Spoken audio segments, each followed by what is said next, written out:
और ये आप देख सकते हैं वाराणसी से सीधी लाइव तस्वीरें सीएम योगी आदित्यनाथ की हम आपको दिखा रहे हैं, जहां पर सीएम योगी आदित्यनाथ आज खुद निरीक्षण करने पहुंचे हैं। इससे पहले वाराणसी में आज सुबह डीआरडीओ के बने कोविड सेंटर का सीएम ने निरीक्षण किया और इसके बाद समीक्षा बैठक में हिस्सा ले रहे हैं। तमाम अधिकारियों के साथ मौजूद। जिस तरह से उत्तर प्रदेश में कोरोना महामारी को लेकर लगातार संकट जारी है, हालांकि पिछले कुछ दिनों में लॉकडाउन के बाद केसेस की संख्या में कमी आई है, पॉजिटिविटी रेट में भी कमी दर्ज की गई है। साथ ही साथ जो भी रिकवरी हुई है उसमें बढ़ोतरी दर्ज की है, लेकिन उसके बावजूद भी उत्तर प्रदेश के सीएम अलर्ट मोड पर हैं।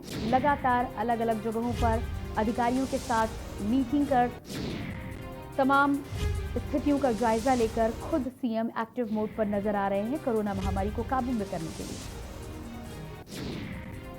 और ये आप देख सकते हैं वाराणसी से तस्वीरें आपको दिखा रहे हैं।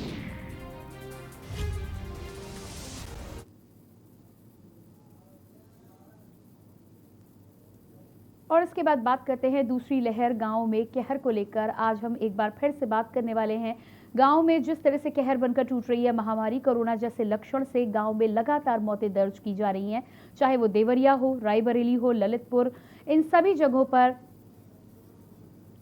तमाम जगहों पर कोरोना से कोहराम मचा हुआ है। देवरिया में कोरोना से 12 लोगों की अब तक मौत दर्ज की जा चुकी है। रुद्रपुर की यदि बात करें तो रुद्रपुर में भी मौतें सामने आई हैं। रायबरेली में 17 मौतें सामने आई हैं। और इसी पर ज्यादा जानकारी के साथ ही साथ जिलों की जानकारी के साथ हमारे साथ जुड़ रहे हैं कर्मवीर सिंह रजावत, जिला पंचायत सदस्य औरैया के हैं, जिनसे हम जानेंगे कि औरैया में इस समय क्या हालात चल रहे हैं, क्या कुछ इंतजाम किए गए। सबसे पहले तो कर्मवीर सिंह जी, आपका बहुत बहुत स्वागत करना चाहूंगी हमारे कार्यक्रम में। और साथ ही साथ तौहीद आलम, ग्राम प्रधान ब्लॉक सदर प्रतापगढ़, भी हमारे साथ जुड़े हुए हैं। आपका भी बहुत बहुत स्वागत है कार्यक्रम में।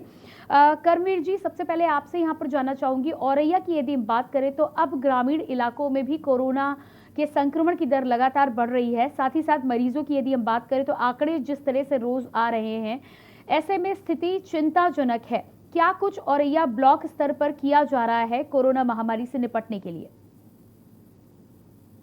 न्यूज़ की टीम को व सभी को धन्यवाद करता हूं। जी। हमारे ब्लॉक स्तर में ग्रामीणों से पिछले साल के वर्ष इस साल कोरोना की संख्या ज्यादा है।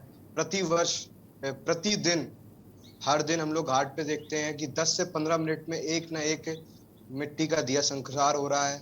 वह हमारे अति प्रिय लोग सुबह या शाम सूचना मिलती है कुछ ना कुछ खत्म हो रहे हैं। ब्लॉक स्तर से व जिला स्तर से कोई राहत की या कोई चीज की किसी से कोई आशंका ही नहीं है, कोई लगाम नहीं है कोरोना का। कोरोना या अन्य चीजों पे किसी प्रकार का जिला स्तर से ब्लॉक स्तर से कोई लगाम नहीं है, ना किसी प्रकार का वैक्सीनेशन या किसी प्रकार की बचाव प्रक्रिया चल रही है। जी, इसके अलावा यदि हम ग्रामीणों में जागरूकता की खास तौर से बात करते हैं, जिस तरह की तस्वीरें हमने पंचायत चुनाव में देखी कि कोरोना महामारी को लेकर एक तरफ पूरा देश हाहाकार कर रहा था, लेकिन पंचायत चुनाव में जिस तरह से लोग कोविड गाइडलाइंस की भी धज्जियां उड़ाते देखे गए, साथ ही साथ लोगों को अपनी जान की भी चिंता नहीं देखने को मिली है। किस तरह की लोगों में जागरूकता है? क्या गाँव में अब लोग जागरूक हो रहे हैं कोरोना को लेकर? में व शहरों में जागरूकता है, पर जिनके दिहाड़ी व मजबूर पिछले वर्ष आते हुए लोगों से ये लोग महामारी से और रुपए पैसे से अथाह हो चुके हैं।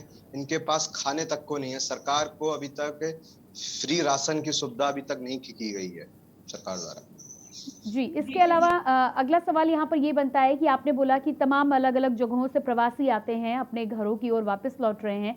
ऐसे में यदि कोई प्रवासी आता है तो क्या उनकी चेकिंग का कोई प्रावधान है? क्या वहाँ पर जांच की जाती है या सीधे गांव में प्रवेश हो जाता है? सीधे गांव में प्रवेश हो जाता है, उसकी कोई जांच नहीं है। और अधिकतर जो बाहर से प्रवासी आ रहे हैं, दिल्ली तरफ से या कहीं बाहरी मुंबई इस तरफ से, उन्हीं को ज्यादा कोरोना संक्रमित है। उनको रोका नहीं जा रहा है। बॉर्डरों पे उनकी चेकिंग नहीं है, उनकी किसी प्रकार की गिनती नहीं है, कौन आ रहा है कौन जा रहा है। बाहर के लोग जो आ रहे हैं वही कोरोना को जिला में और ग्रामीणों में ले जा रहे हैं। उन्हीं के चलते बाहर के अन्य के लोग मर रहे हैं। जी, बिल्कुल आपके पास वापस लौट कर आऊंगी मैं। और लगातार हम बात कर रहे हैं ग्रामीणों में जिस तरह से एक तरफ तो जागरूकता की कमी है, दूसरी तरफ शासन और प्रशासन के स्तर पर भी देखा जाए तो बुनियादी सुविधाओं की बेतहाशा कमी गांवों में नजर आ रही है, जिसकी वजह से आज जो ये संक्रमण दर है वो अब ग्रामीणों में भी बढ़ती हुई नजर आ रही है। हमारे साथ तौहीद आलम भी जुड़े हुए हैं, ग्राम प्रधान ब्लॉक सदर प्रतापगढ़ से।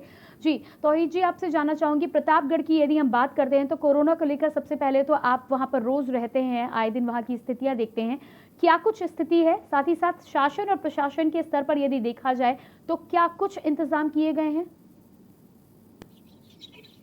शासन प्रशासन की तरफ से कोई उचित इंतजाम नहीं किया गया है और ना ही कोई व्यवस्थाएं हैं, लोग कोई जांच हो रही है और ना ही कोई वैक्सीन या और कोई सुविधाएं मुहैया कराई जा रही हैं। सिर्फ लोग परेशान हैं और सारे मसले हैं जिसको सरकार क्लियर नहीं कर रही है। बहुत सारे लोग बीमार हैं, मर रहे हैं और स्थिति बहुत भयावह है।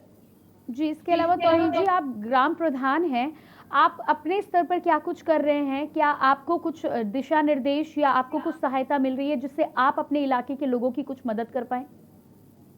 हमारे द्वारा ग्राम सभा में फ्री राशन की व्यवस्थाएं की गई हैं और ऑक्सीमीटर से जांच जितना हो सकता है हम करवा रहे हैं, दवा मुहैया करवा रहे हैं। बाकी शासन द्वारा हमको कोई कोई लाभ मिल नहीं पा रहा है, शासन से कोई मजबूती हमको मिल नहीं पा रही है। इसके अलावा योगी सरकार ने अभी आदेश दिया है कि गांवों में घर घर जाकर लोगों की जांच की जाएगी और चेक किया जाएगा कि कहीं कोई कोरोना संक्रमित तो नहीं है। क्या इस अभियान को लेकर प्रतापगढ़ में कुछ कार्रवाई हुई है?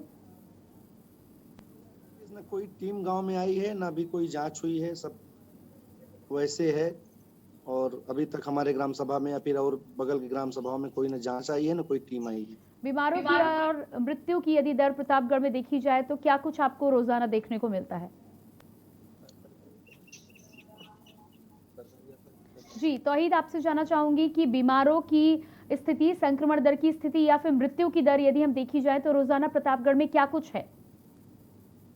रोजाना मृत्यु दर प्रतापगढ़ में समथिंग 500 से कम नहीं है। जी, इतने सारे मरीज रहते हैं और गांव में यदि बुनियादी सुविधाएं नहीं है तो इन्हें इलाज के लिए कहाँ जाना पड़ता है? सरकारी अस्पताल में जाते हैं, गांव में जाते हैं, जो छोटे मोटे डॉक्टर हैं उनके वहाँ। क्या सरकारी अस्पताल में कुछ सुविधाएं हैं? सरकारी अस्पताल में कोई सुविधाएं नहीं है। तो ऐसे में इलाज कैसे होता है मरीजों का? इलाज के अभाव में तो लोग मैडम मर रहे हैं। जी, तो स्थिति यहाँ पर बहुत भयावह है। आपके पास वापस लौट कर आएंगे। अपने तमाम दर्शकों को हम बता दें कि लगातार हम अलग अलग जगहों की स्थितियों का जायजा लेने की कोशिश कर रहे हैं। के न्यूज़ के माध्यम से हम सही तस्वीर आप तक दिखाने का प्रयास कर रहे हैं। हमने औरैया की बात की, साथ ही साथ प्रतापगढ़ की बात की। जिस तरह की तस्वीरें सामने आ रही हैं, जिस तरह की स्थितियाँ दिखाई दे रही हैं, ऐसा लग रहा है इन स्थितियों को देखकर कि बुनियादी सुविधाओं की तो गाँवों में पहले से कमी हुआ करती थी। कोई भी बड़ा केस होता था तो लोग शहरों की ओर दौड़ते थे, लेकिन आज शहरों में भी जब बेड और वेंटिलेटर को लेकर किल्लत बनी हुई है तो ग्रामीण मजबूर हैं अपनी बीमारी को लेकर।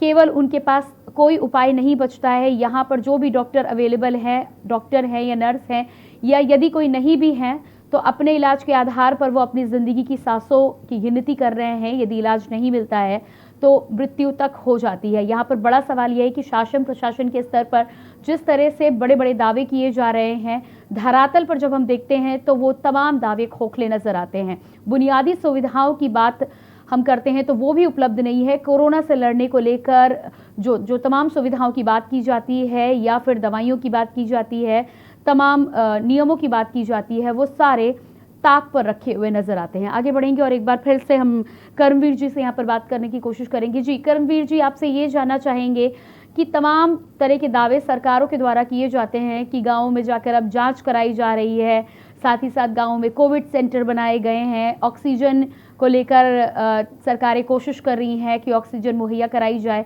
आपसे ये जानना चाहेंगे कि क्या है औरैया की असली तस्वीर? बड़े बड़े शासन कर रही है बातचीत पर जमीनी स्तर पे जिला प्रशासन पूर्णतः निल है। किसी प्रकार में मैंने अपने स्वयं के प्रयासों से, मेरे भाई का मेडिकल स्कूल है, कॉलेज है, मैंने उनको 3-4 लोगों के पास मेरे पास फोन आए, मैंने उन्हें ऑक्सीजन दिलवाई। यहाँ तक कि पंचायत चुनाव में जो चेक होने के बाद कोरोना पॉजिटिव की रिपोर्ट होनी थी, अपने जिला अस्पताल में या पूरे जिले में कहीं भी आरटी-पीसीआर की स्लाइडें नहीं थी जो लोगों की कोरोना जांच हो सके। इस प्रकार का जिला प्रशासन चल रहा है। जिला स्तर पे पूरा प्रशासन ध्वस्त हो चुका है। प्रदेश से बहुत से मुहिम कराए जा रहे हैं, पर जिला लेवल पे धरातल पे कोई भी कार्य नहीं दिखाई दे रहा मैडम। जी, इसके अलावा अब वैक्सीनेशन को लेकर भी सरकार बहुत तेजी से आगे बढ़ रही है। शहरों में तो वैक्सीनेशन शुरू हो चुका है, लेकिन औरैया की यदि हम बात करें तो क्या कुछ खबरें आ रही हैं, कब से वहां पर वैक्सीनेशन की शुरुआत होगी? वैक्सीनेशन तो मैम दूर की बात, यहाँ पे तो कमरे व बेड नहीं है जो लोगों को हम लोग लिटा सके। जी जी। क्या किसी कोविड सेंटर का आसपास में निर्माण कराया गया है? क्या मैम? क्या कोई कोविड सेंटर का औरैया के आसपास निर्माण कराया गया है जहां पर मरीजों की देखभाल की जा सके? हाँ, कोरोना उस कोविड सेंटर का इलाज कराया गया है, पर वहां पे भी इस प्रकार से जिले में इतने मरीज हैं, कोई भी जगह खाली नहीं है। लोगों को अपने ऑटो, अपने स्टैंड व हॉस्पिटलों के बाहर सीढ़ियों पे गैस सिलेंडर लगा के, ऑक्सीजन सिलेंडर लगा के, ऑक्सीमीटर लगा के वहां बैठे हुए हैं। जी बिल्कुल। तौहीद जी, आपके पास आएंगे। जिस तरह से औरैया की हमने यहाँ पर तस्वीर देखी है कि साफ तौर पर कहना है कर्मवीर जी का कि ना तो हॉस्पिटल में बेड है, ना वेंटिलेटर की व्यवस्था है। कई बार लोगों को सीढ़ियों पर, कई बार अस्पताल के बाहर भी इलाज कराने को लोग मजबूर नजर आते हैं। प्रतापगढ़ की यदि हम बात करते हैं तो प्रतापगढ़ के बारे में आपसे जानना चाहेंगे, क्या आसपास में किसी कोविड सेंटर का निर्माण सरकार ने करवाया है? आसपास कोई निर्माण नहीं कराया गया है कोविड सेंटर का। वही सरकारी अस्पताल को बनाया गया है, जिसमें सिर्फ ऑक्सीजन के अभाव से पर डे कम से कम 2 दर्जन लोग सिर्फ ऑक्सीजन के अभाव में मर रहे हैं। जी, इसके अलावा अन्य दवाइयों की यदि हम बात करते हैं, यदि किसी को साधारण बुखार खांसी होता है तो पैरासिटामोल या जो भी दवाइयां आजकल कोविड के एहतियात के लिए दी जा रही हैं, क्या वो दवाई मुहैया हो पाती है प्रतापगढ़ में? ओवर रेट पे मैडम मिल जाती, प्राइवेट मेडिकल स्टोरों से मिल पा रही, बाकी सरकारी सुविधा बिल्कुल नहीं मिल पा रही किसी को। सरकार की ओर से कोई किट नहीं दी जा रही है? कुछ भी नहीं सर। जी बिल्कुल। इसके अलावा तौहीद जी, आपसे ये भी जानना चाहेंगे, ओवर रेट को लेकर सरकार लगातार सख्ती करती हुई नजर आ रही है। साफ तौर पर यह कहा जा रहा है कि कालाबाजारी या फिर जो लोग होल्ड करके रखते हैं दवाएं, उन पर कार्रवाई की जाएगी। तो ग्रामीण अंचल की यदि हम बात करें तो ग्रामीण अंचल में क्या असली तस्वीर है? जैसे कि आपने भी बताया कि जो दवाई है उसका रेट बढ़ाकर लोगों को दिया जा रहा है, इसकी शिकायत पुलिस में की जा सकती है। यदि पुलिस को शिकायत की जाए तो शायद इस पर कोई कार्रवाई हो, क्या कहना है आपका? शिकायत भी होती है, कार्रवाई कुछ भी नहीं हो पाती है। यही चल रहा है, लगातार शिकायतें हो रही हैं थोड़ी देर के लिए, बस ऐसे ऑक्सीजन मशीन। तो कुल मिलाकर आपका कहना है कि सरकार के जितने भी दावे हैं वो पूरी तरह से फेल नजर आते हैं। प्रतापगढ़ में जमीनी हकीकत कुछ और है। एक तरफ कालाबाजारी दवाओं की है, रेट बढ़ाकर दिए जाते हैं। इसके अलावा बेड, वेंटिलेटर, ऑक्सीजन, किसी चीज की कोई व्यवस्था नहीं है। बिल्कुल नहीं मैम, बिल्कुल व्यवस्था नहीं। जी बिल्कुल। आपके पास वापस लौट कर आएंगे। कर्मवीर जी, जिस तरह से लगातार हम प्रतापगढ़ की स्थितियों का जायजा ले रहे हैं, हमें जानकारी मिल रही है कि वैसे तो बहुत सारी खबरें आती हैं कि तमाम इंतजाम किए गए हैं, गाँवों में जाकर चेकिंग कराई जा रही है, लेकिन अभी तक बहुत से ऐसे गांव हैं जहां पर कोई टीम पहुंची ही नहीं है। औरैया की यदि मैं आपसे बात करूं या जानना चाहूं, जो टीम सीएम के द्वारा भेजी जा रही है अलग अलग जगहों पर, क्या इस तरह की कोई टीम औरैया में आई है जांच करने के लिए? कि कोई टीम मैम औरैया में नहीं दिखाई है। प्रदेश सरकार अपनी हर नीतियों पे औरैया जिला प्रशासन को भेजती है। जिला प्रशासन के अधिकारी व अन्य उसको अपनी निजी सोच व अपने निजी के लिए लगा रखे हैं अपने घर पे, और कोई अधिकारी किसी प्रकार का कोई जिला स्तर पे काम ही नहीं दिख रहा है। कोई भी टीम किसी प्रकार की नहीं गई है ग्रामीण क्षेत्र में। वह हम ग्रामीण से 10 साल से जुड़े हुए हैं, किसी भी क्षेत्र में कोई टीम जाएगी हमें बेशक पता चलेगा। जी बिल्कुल। ऐसा माना जा रहा है कि कई जगह पर आशा कार्यकर्ता जो होती हैं, स्वास्थ्य विभाग से जुड़ी हुई, या नर्सेस जो होती हैं, उन्हें भेजा जाएगा और उनके द्वारा चेकिंग करवाई जाएगी। नहीं मैम, इस प्रकार का कोई कार्य जमीनी स्तर पर धरातल पर नहीं दिखाया जा रहा। जी बिल्कुल। आप सब बने रहिएगा। और इसी बीच में एक बड़ी खबर हमारे बीच आ रही है। दिल्ली से बड़ी खबर है, तेज गेंदबाज चेतन सकारिया के पिता का निधन। कांजी भाई सकारिया का कोरोना से निधन। पिछले कई दिनों से अस्पताल में थे भर्ती। चेतन सकारिया ने निधन का किया ट्वीट। बड़ी खबर दिल्ली से आपको बता रहे हैं, तेज गेंदबाज चेतन सकारिया के पिता का निधन। कांजी भाई सकारिया का कोरोना के चलते हुआ है निधन। और आपको बता दें इसी बीच कि राजस्थान रॉयल्स के लिए आईपीएल की टीम में चेतन सकारिया खेलते थे। तेज गेंदबाज हैं जिनके पिता का निधन हुआ है। कांजी भाई सकारिया चेतन सकारिया के पिता का नाम है, जिनका कोरोना के चलते निधन हुआ है। आईपीएल के कई मैच होने के बाद कोरोना के चलते उन्हें निरस्त किया गया है। माना जा रहा है कि अगले कुछ महीनों में आईपीएल के मैचों को दोबारा कराया जाएगा।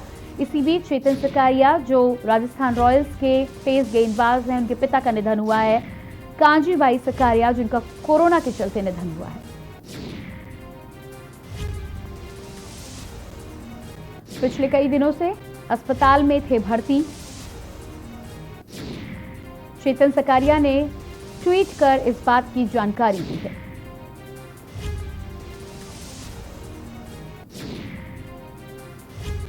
ये आप तस्वीरें ट्वीट की देख पा रहे हैं। और इसी खबर पर ज्यादा जानकारी के साथ जुड़ रहे हैं खेल संवाददाता विशाल मिश्रा। जी विशाल, आपसे जानना चाहेंगे, खबर आ रही है कि चेतन सकारिया के पिता कांजी भाई सकारिया का निधन हुआ है, क्या है पूरी जानकारी? आपको बता दें, जिस तरह से उनके पिताजी को जब कोरोना हुआ उसके बाद पिछले कई दिनों से अस्पताल में भर्ती थे और अभी उन्होंने पिछले दिनों इंटरव्यू दिया था और उसमें उन्होंने कहा था कितना भी पैसा मुझे आईपीएल से मिलता है मैं उसको कोरोना के मरीजों के लिए लगाऊंगा और कोरोना के जो बेहतर इलाज अपने पिता का जैसे मैं इलाज करा रहा हूं उसी तरह मैं और भी लोगों का इलाज कराना चाहूंगा। तो कोविड एक बहुत बड़ी महामारी है, इससे लड़ना हम सबको होगा, लेकिन कहीं ना कहीं अभी पिछले महीने की अगर बात की जाए तो उन्होंने अपने भाई को खोया था और आज अपने पिता को खो दिया है। तो राजस्थान रॉयल्स ने भी कहा है कि हम उनके लगातार संपर्क में बने हुए हैं। बहुत कष्टकारी समय है चेतन सकारिया के लिए और इस पर लगातार नजरें बनी हुई थी, क्योंकि जब कल रात से उनके पिता की तबीयत खराब थी, ऑक्सीजन लेवल लगातार गिरता जा रहा था, लेकिन उसके बाद आज उन्होंने दोपहर में अंतिम सांस ली है। प्रियंका जी बिल्कुल विशाल, आपसे जानना चाहेंगे कितने दिनों से इनके पिता कोविड बीमारी से लड़ रहे थे? लगभग 8 से 10 दिन की जो हम लोग के पास खबर है उसमें चेतन सकारिया के जब मैंने उन्हें कॉल किया तब उसका उन्होंने कहा था कि पापा की अब पॉजिटिव हो गए हैं और मैं अभी घर पर हूँ। पहले वो 2 दिन घर पे रहते हैं, उसके बाद उन्हें जब हालत थोड़ी बिगड़ती है तो उन्हें वो वापस वहां भेज देते हैं, अस्पताल लेके जाते हैं। हॉस्पिटल ले जाने के बाद वहां पर उनकी स्थिति बेहतर होती है, लेकिन जो अमूमन सारे मरीजों के साथ हो रहा है वही उनके साथ भी एकदम से ऑक्सीजन लेवल डाउन होता है और चेतन सकारिया ने अपने पिता को खो दिया। जी बिल्कुल विशाल, इस जानकारी के लिए आपका बहुत बहुत शुक्रिया। और लगातार अपने दर्शकों को बता रहे हैं, तेज गेंदबाज राजस्थान रॉयल्स के लिए खेलने वाले चेतन सकारिया के पिता कांजी भाई सकारिया का कोरोना के चलते निधन हुआ था। राजस्थान रॉयल्स के ट्वीट आपको दिखा रहे हैं, जिन्होंने ट्वीट कर इस बात की जानकारी दी है।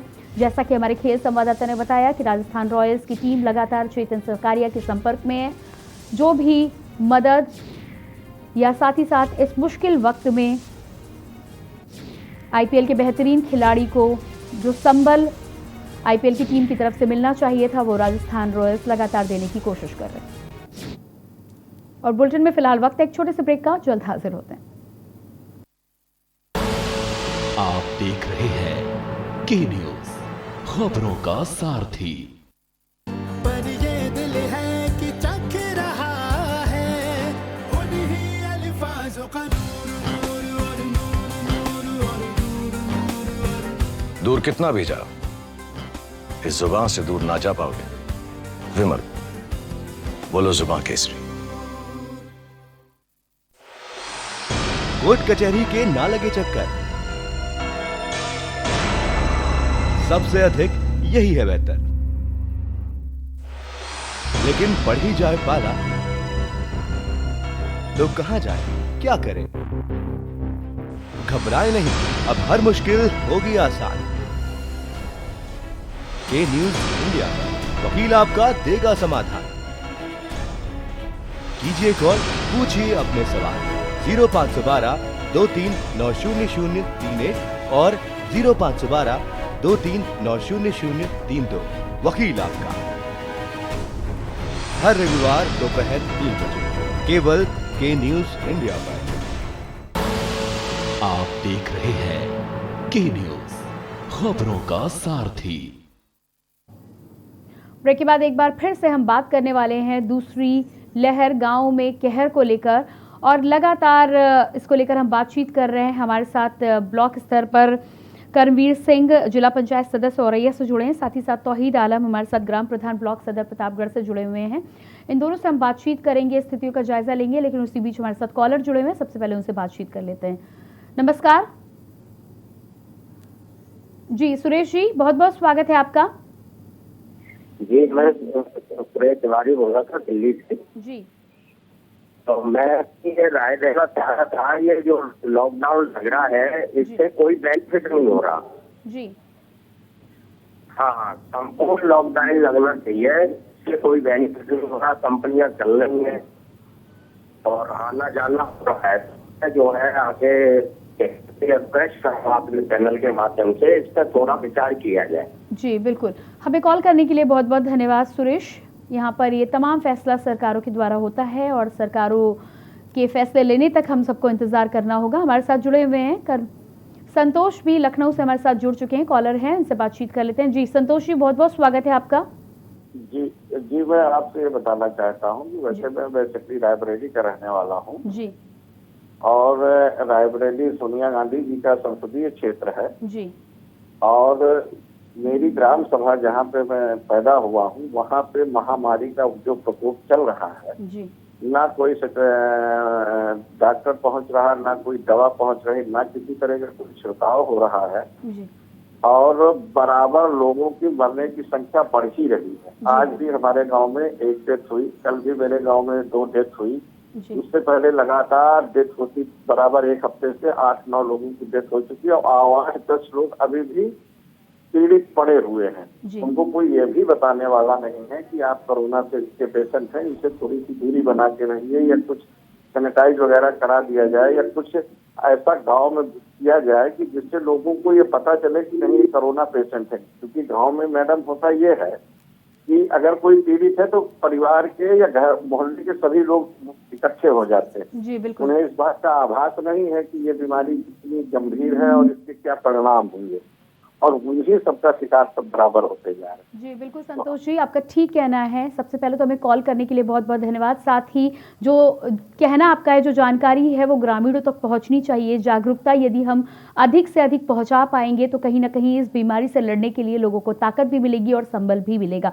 साथ ही साथ समय की कमी के चलते कर्मवीर जी आपका बहुत बहुत शुक्रिया अदा करना चाहेंगे, आप हमारे साथ जुड़े, आपने अपना बहुमूल्य समय हमें दिया। और साथ ही साथ तौहीद जी आपका भी बहुत बहुत शुक्रिया प्रतापगढ़ से हमारे साथ जुड़ने के लिए और ताज़ा स्थितियों को हमारे दर्शकों तक पहुंचाने के लिए। एक बार फिर से अपने दर्शकों को बोलना चाहेंगे कि गाँव में जिस तरह से शहरों के बाद अब कोरोना का कहर बढ़ रहा है, ऐसे में अब ये ज़रूरी है कि हम सब भी अपने कर्तव्यों का निर्वहन करें, मास्क का प्रयोग लगातार करते रहें। साथ ही साथ 2 गज की दूरी जो कोविड गाइडलाइंस के माध्यम से लोगों तक बताई जा रही है, यदि हम उसका अधिक से अधिक पालन करेंगे तो कहीं ना कहीं हम अपना भी ख्याल रख पाएंगे और अपने अपनों का भी ख्याल रख पाएंगे।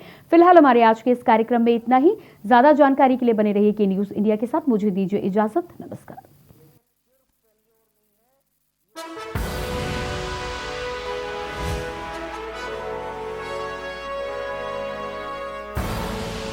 आप देख रहे हैं के न्यूज़, खबरों का सारथी। खुदी को आजमाया है तो ये अंदाज आया है, खुदी को आजमाया है तो ये अंदाज आया है। तुम में भी मैं हूं, शुद्ध प्लस पान मसाला। जब आपकी सोच को अंधेरा घेर लेता है और सिस्टम भी मुंह फेर लेता है, जब वादों की परतें खुलने लगती हैं और हारी उम्मीदों का ऊंचा ढेर लगता है, जब सड़क पर एड़ी की रगड़ देखकर अब तक जो भी हुआ सब बेअसर लगता है, तब चिंतन से डगर होगी आसान, मंथन से निकलेगा समाधान। मंथन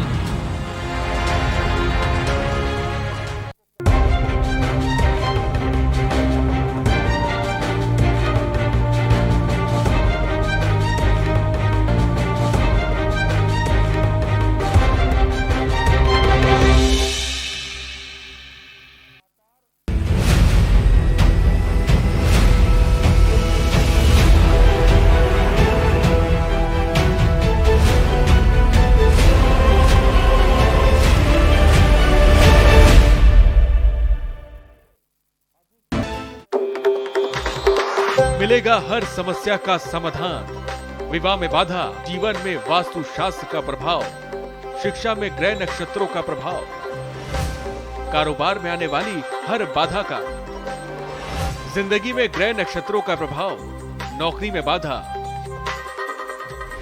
देखिए हर समस्या का समाधान लाइव विद आचार्य लंकेश।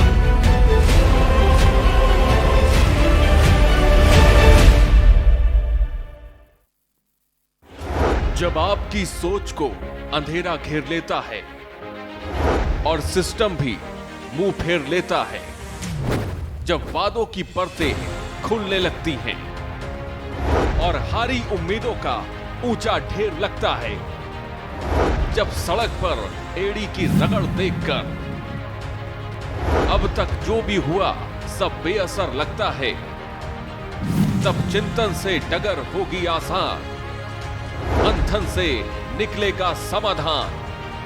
मंथन।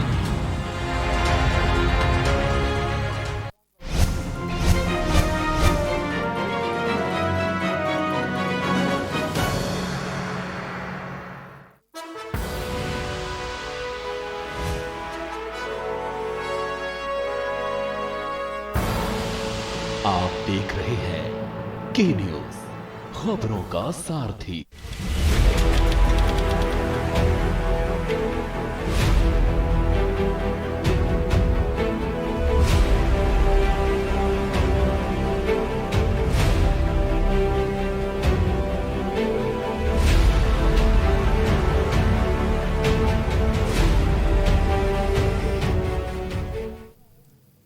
नमस्कार, आप देख रहे हैं हमारा खास कार्यक्रम वकील आपका। मैं हूं आपके साथ प्रियंका और हमारे इस कार्यक्रम के माध्यम से हम लगातार आप तमाम दर्शकों की जो भी कानून संबंधी समस्याएं हैं उनको दूर करने का लगातार प्रयास कर रहे हैं। यदि आपकी भी कोई समस्याएं हैं, आजकल लॉकडाउन है, आप घरों पर हैं, किसी भी समस्या को लेकर आप समाधान लेना चाहते हैं, परामर्श लेना चाहते हैं, तो आप हमें कॉल कर सकते हैं। कॉल करने के लिए नंबर्स लगातार आप अपनी टीवी स्क्रीन पर देख सकते हैं। और साथ ही साथ आप सभी की समस्याओं को दूर करने के लिए हमारे साथ एक बार फिर से मौजूद हैं जाने माने अधिवक्ता सीनियर एडवोकेट धर्मेंद्र जी। उनका बहुत बहुत स्वागत करना चाहूंगी। धर्मेंद्र जी, आपका बहुत बहुत धन्यवाद। नमस्कार। धर्मेंद्र जी, कार्यक्रम की शुरुआत करेंगे। और लॉकडाउन के समय में तमाम ऐसे लोग हैं जिनकी दिक्कतें हैं, जिनकी परेशानी है, और साथ ही साथ ऐसे बहुत सारे सवाल होते हैं जो हमारे दर्शक जान नहीं पाते हैं। जब इस तरह के सवाल होते हैं तो हमारे कार्यक्रम के माध्यम से हम लगातार उनकी परेशानियों को दूर करने का प्रयास करते हैं। पहला सवाल मैं आपसे ये पूछना चाहूँगी कि आपराधिक मामलों में चार्ज फ्रेम होते समय अभियुक्त को बचाव का क्या अधिकार है? देखिए, जो किसी भी क्रिमिनल केस में फर्स्ट इंफॉर्मेशन रिपोर्ट रजिस्टर्ड होने के बाद जो इन्वेस्टिगेशन ऑफिसर हैं वो इन्वेस्टिगेट करने के साथ ही साथ जो चार्जशीट है यानी आरोप पत्र है, वो आरोप पत्र न्यायालय के समक्ष प्रस्तुत करते हैं और न्यायालय उस आरोप पत्र पर संज्ञान लेने के बाद जो एक्यूज्ड हैं उनका ट्रायल प्रॉपरली कोर्ट में डिस्कस करते हैं। तो ट्रायल के स्टार्ट होने से पहले जो लीगल प्रोसेस है वो किसी भी अभियुक्त पर आरोप बनने का है, यानी चार्ज फ्रेम होने का है।